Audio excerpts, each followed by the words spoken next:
Now, as we have discussed in the part one about the scenario on the pancreas, the diagnosis, the possible diagnosis, the differential diagnosis, then we have discussed all the differential diagnosis and justify our answer. And then we discuss the causes of acute pancreatitis. Now we are going to discuss the clinical features from which we have already diagnosed the scenario. So, from the symptom we know about the acute pancreatitis is the main symptom is epigastric pain. The onset will be in the history. The chief complaint will be pain. The onset will be sudden. The onset will be sudden. It will be constant. It will be radiating to bake, radiating to bake.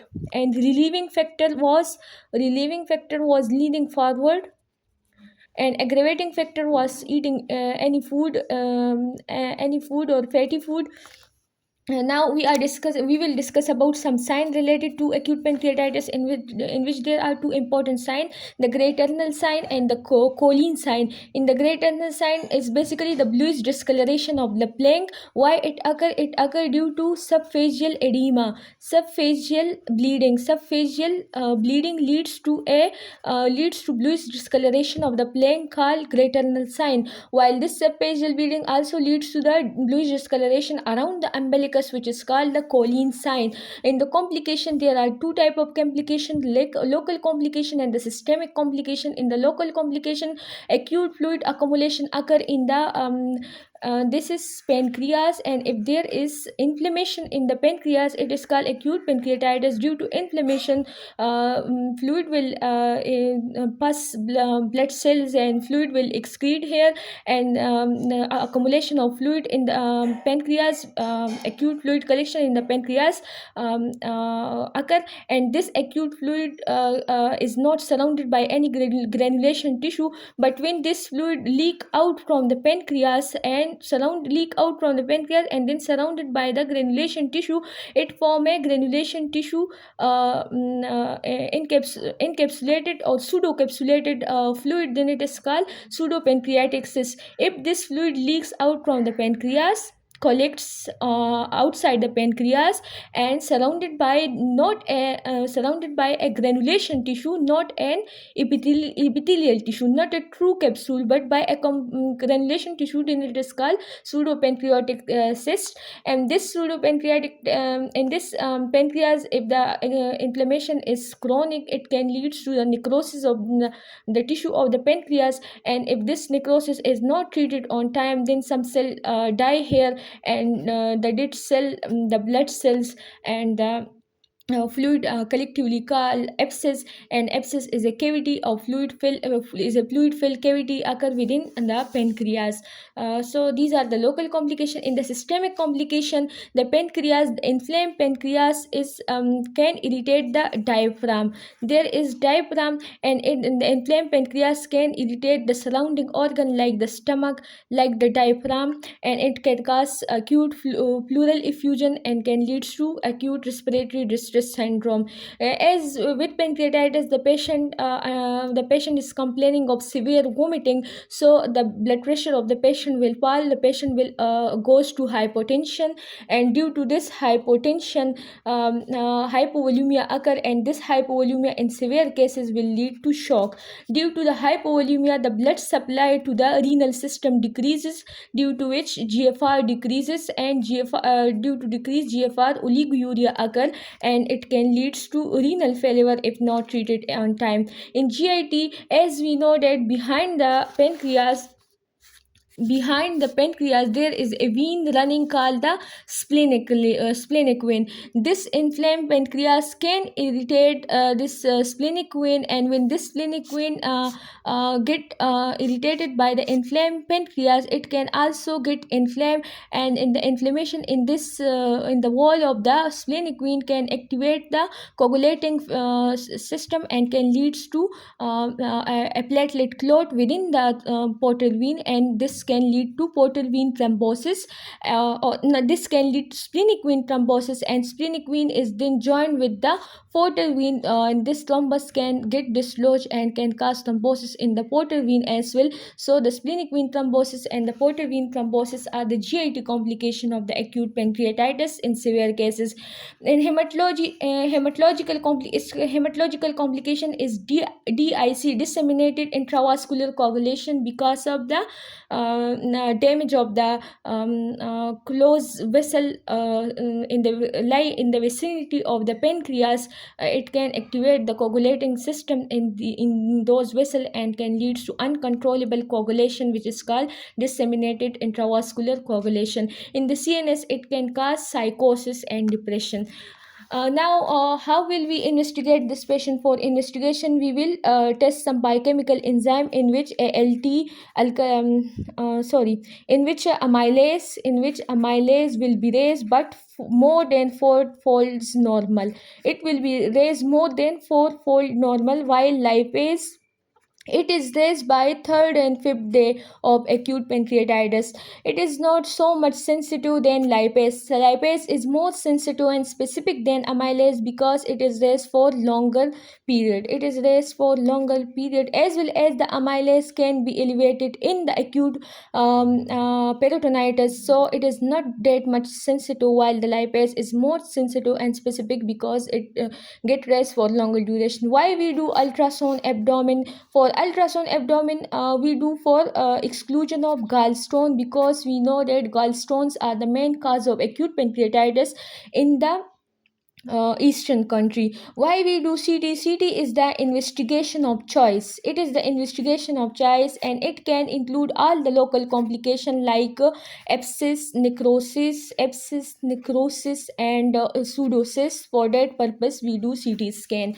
Now, before treating the patient, we will assess the patient for the severity of the disease, and then according to the severity of the disease we will treat the patient. For the severity of disease, we will assess patient by Ranson criteria. In Ranson criteria, we have to look at some parameters. Some parameters are considered at the time of admission, while some after 48 hours after admission. The parameter which we look at the time of admission are A, B, C, and D.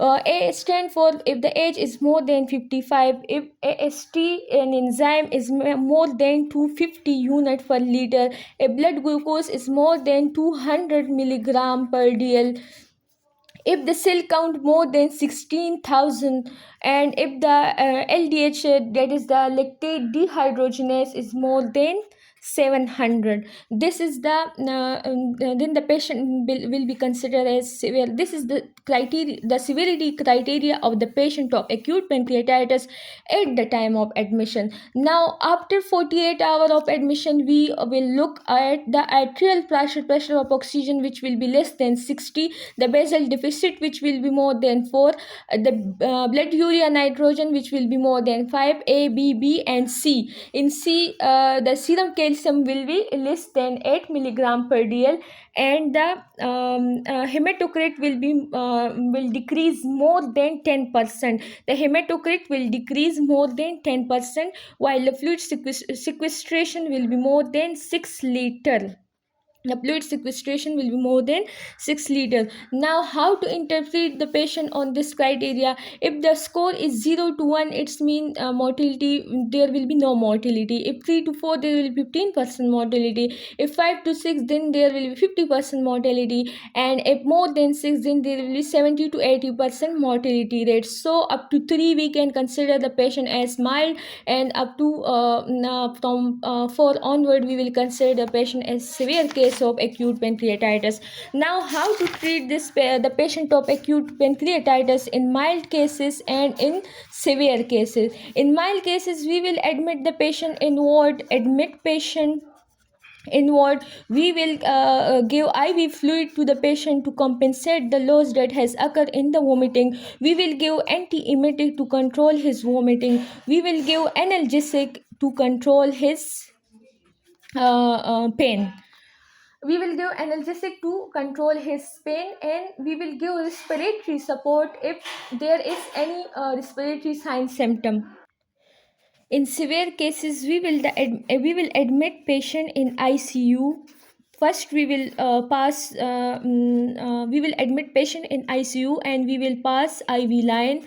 In IV, through IV route, we will give IV fluid to the patient, analgesic to the patient to relieve his pain, analgesics and anti-emetic to stop the vomiting. Then we will pass catheter to monitor the output of the patient output, because there is a risk of oliguria, so we will pass catheter. Then we will monitor the ABGs of the patient, the ABGs, because there is risk of respiratory this ARDS, so we will monitor the ABGs. We will monitor the vitals of the patient, that is pulse, BP, temperature, BP, pulse, temperature. We will give prophylactic antibiotic to prevent any super added bacterial infection. For that purpose, we will give prophylactic antibiotic. And then we can pass NG tube to maintain the nutrition of the patient. Look at the sequence in this case. First, you have to admit the patient in ICU.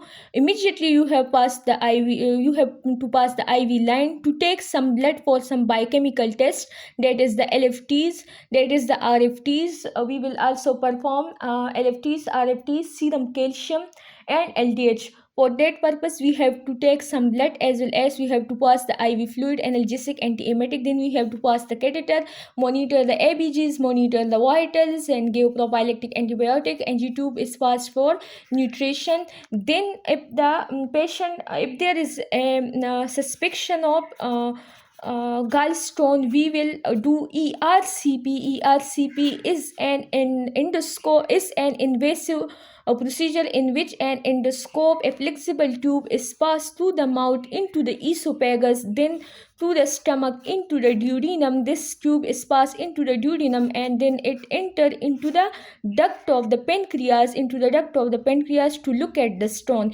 If there is any stone here, we can remove the stone through this endoscope. As well as we will pass this endoscope to the common bile duct, and in the common bile duct we have to look the stone in the CBD. If there is a stone in the CBD, we can do cholecystectomy, as well as if we will do ultrasound. If there is a stone in the gallbladder, we will remove the whole gallbladder.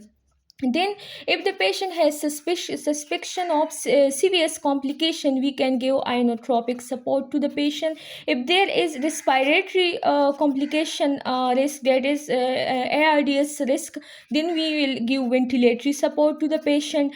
And if there is a risk of any metabolic abnormality like hypokalemia, magnesemia, we can give IV magnesium and IV calcium, because the low level of these is dangerous for causing arrhythmias.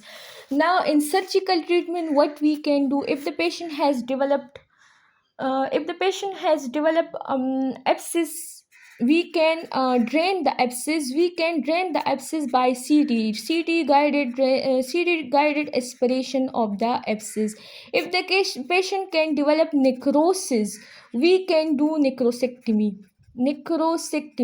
If the abscess is not treated by CT guided aspiration and develop into the necrosis, then we will do necrosectomy, and we will do it by giving an incision in the abdomen. Then we will close the abdomen, and we will place tubes in the abdomen for the drainage, and again we will open the abdomen after 48 hours by a midline incision called the laparotomy, and again we will do some necrotic tissue. And the purpose of repeated removal of necrotic tissue is to clear all the debris and all the secretion. This is the end of this lecture. I have discussed the whole pancreatitis topic of the surgery, along with the scenario. Along with these two scenarios, we have discussed the diagnosis, the differential diagnosis, the causes which are get smashed, and the justification of our answer, as well as the clinical features, the some important sign, complication, local and systemic, then investigation, enzymatic, ultrasound and CT, then Ranson criteria for the severity of the patient, and then we discuss the treatment for the mild case and for the severe case, and then we discuss surgical treatment. If you is liking my video, please subscribe my channel and share my videos, and please write in the comment section that either you like the notebook method of scenario based teaching, or you like the slide method of scenario based teaching. I will do according to your wish.